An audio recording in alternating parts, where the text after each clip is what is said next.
বিসমিল্লাহির রহমানির রহিম। সকল প্রশংসা মহান আল্লাহ রাব্বুল আলামিনের।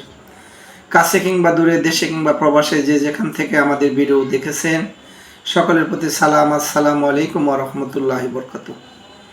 আজকে আমি আপনাদের সামনে চমৎকার একটি ভিডিও নিয়ে হাজির হয়েছি। ভিডিওটি হলো আদার গুণাগুণ সম্পর্কে। আদা সকল রোগের দাদা। আদা খেলে আমাদের কি হয়, কিভাবে খাবো, আদার গুণাগুণ, অল এভরিথিং সম্পর্কে আমি বিস্তারিত আলোচনা করব। আমাদের যাদের পেটের সমস্যা আছে, যাদের রাত্রিতে ভালো ঘুম হয় না, এবং যাদের শরীর ব্যথা, এবং যাদের শরীর মচমচ করে, আমরা সকলে আদা খেতে পারি। কথায় বলে আদা জল। মানুষ যখন কোনো কাজ করে, মনোনিবেশ করে তখন বলে যে আদা জল খেয়ে কাজ করেন। আদা জল খেয়ে কাজ করলে কাজের সফলতা পাওয়া যায়। তদ্রূপভাবে আমরা যদি আদা জল একত্রে খেতে পারি, আমাদের শরীরের অনেক সমস্যা থেকে আমরা সমাধান পেতে পারি।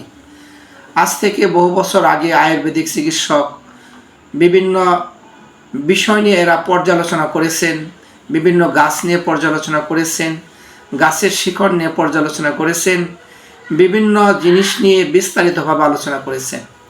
আমরা যদি সুস্থ থাকতে চাই, আমাদের সেই আয়ুর্বেদের জগৎ আজ থেকে প্রায় 2000 বছর আগে যে ওষুধ আবিষ্কৃত হয়েছিল সেই ওষুধে ফিরে যেতে হবে। ন্যাচারাল ওষুধ গ্রহণ করতে হবে। প্রকৃতি থেকে ওষুধ সংগ্রহ করে আমাদের সুস্থ থাকতে হবে। আদা আমরা কিভাবে খাবো? সকালে খাবার পর, সকালে খাবারের নাস্তার পরে আমরা 2 থেকে 3-4 টুকরা আদা টুকরা করে কেটে সামান্য পানিতে জাল করে নিব। 10 থেকে 15 মিনিট পানি জাল হওয়ার পর কুসুম গরম অবস্থা চায়ের মতো যখন হবে, তখন আমরা চায়ের মতো করে আদা খাবো। ডায়াবেটিক্স ওষুধ যদি না থাকে, আমরা এরকম একটু চিনি মিশ্রিত করেও খেতে পারি।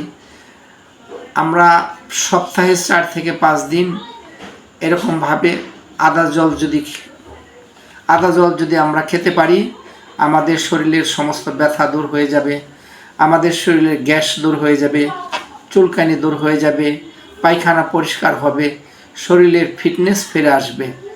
যারা আমাদের ভিডিওটি দেখেছেন নিজেরা দেখবেন, সামান্যতম উপকার হলেও অপর ভাইয়ের নিকট পৌঁছে দিবেন। আমাদের ভিডিওটি লাইক করবেন, কমেন্ট করবেন, সাবস্ক্রাইব করবেন, এবং ভালো লাগলে অপর ভাইয়ের নিকট পৌঁছে দিবেন। আল্লাহ পাক আমাদের দুনিয়ার জীবন এবং আখিরাতের জীবন সহজ করে দিক। আমিন।